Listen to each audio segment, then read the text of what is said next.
Welcome back to the Sports Shield podcast. My name is Evan Shockey, and I'm joined with Mullen Weber.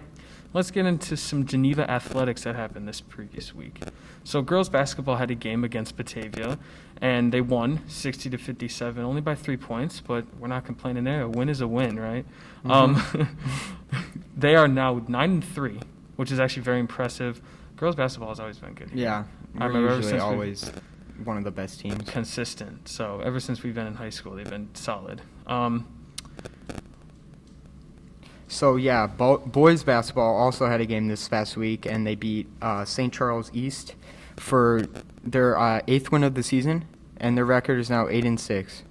Yeah, so it seems like the boys have been playing more games than the girls have. So, which is, good. They have a solid winning record, which is great for them. Mm-hmm. Love to see another winning team among us.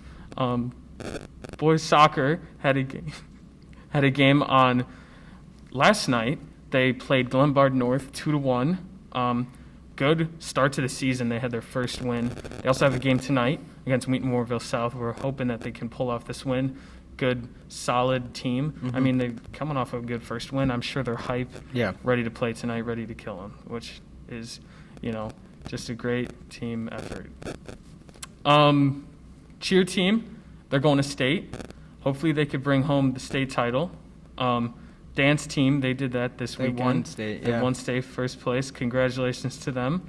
We're sending all of our love to the cheer team as hopefully they can get another first place, which would be great for just Geneva. Yeah, and all. For more information on workouts and just practice days, go check out Geneva GTV News Sports Shield segment on GTV. You can watch it on YouTube. The channel is called Geneva 304. You could find that just on YouTube. All right. Now more national news. Football, big free agency, kind of a lot of franchise tag in this week. I mean, we got Dak Prescott, well-deserved. Yeah. Just 4-year, $160 million, which is well-deserved for him. He's coming off an injury. Hopefully he bounces back as good as he is. Always consistent, but I feel like the Cowboys really haven't made an impact on how much they want to be as a team. I mean, they're very talented, so hopefully they can pick it up this year. He's getting his money. I'm sure he's going to be playing fantastic after this injury, hopefully. Chiefs O-line, they're struggling. Yeah. They just traded 2 of their old linemen, which had a big factor in their Super Bowl runs. As we saw in the Super Bowl, both those Chiefs O-linemen were injured, which led them to literally only scoring 9 points, no touchdowns, which was very embarrassing. I think that was the deciding factor in the Super Bowl. Exactly. I mean, just that old line was great, and now they're losing 2 of the big factors, which is going to – you saw the Buccaneers just tear them up. Patrick Mahomes was running for a crazy amount of yards just back and forth trying to get rid of the ball. So I don't know how this is going to affect them. What I would think is that they're just not going to be – their O-line is just going to be like a Russell Wilson type of thing where he's not going to be as protected. He's going to make fast plays, which, I mean, that's not that hard for Patrick Mahomes. He's a very talented man. Very athletic, Very too. athletic, yeah. Allen Robinson from the Bears got a franchise tag this week. Good for him. I love him as a player. Yeah. I think he's very underrated as a wide receiver. Very just well-deserved player. I mean, hopefully they could figure out the quarterback issue there. I don't know. Mitch Trubisky. I like Mitch. I mean, I think he still has a lot to prove for himself. He can definitely improve. Yes, exactly. So, good for him. I hope that this Bears, we get back into the playoffs. We actually make big impact in Chicago because Chicago, I think we have a bright future ahead of us.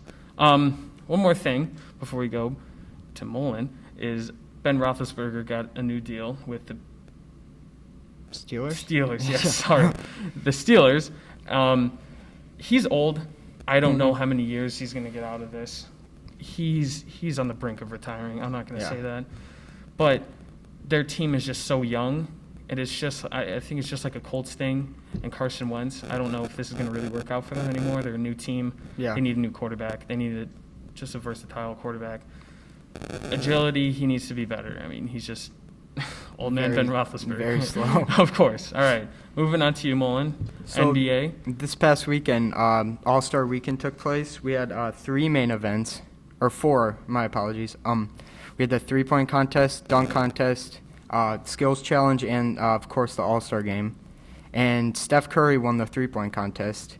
He actually, last shot, I saw that.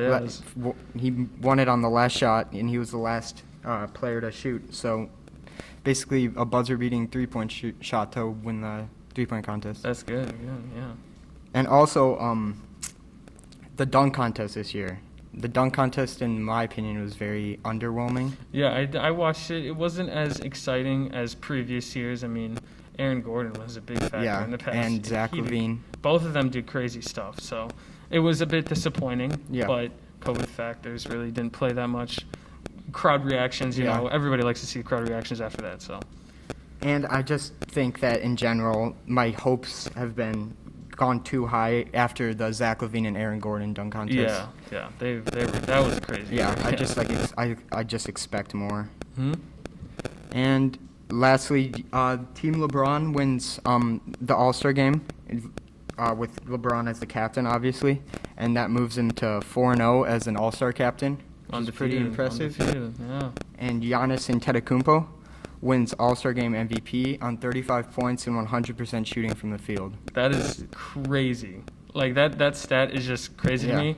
100% shooting, that is just abnormal at that point. He's a great versatile player. I mean, two-time MVP. Of course. I mean, he deserved that. I mean, who else could do 100% shooting, especially in the All-Star Game where you're going up against the best players in the league. And lastly, not lastly, but most importantly, the Texas Rangers in the MLB are allowing 100% capacity at their home games, which is a huge deal. Yeah, so they're going to be like the guinea pig for this. Yeah. For reopening everything. Texas is already reopened, so that, I think, is the guinea pig for everything. They're 100% capacity. I'm pretty sure they're making everybody wear masks just to be a little bit safe.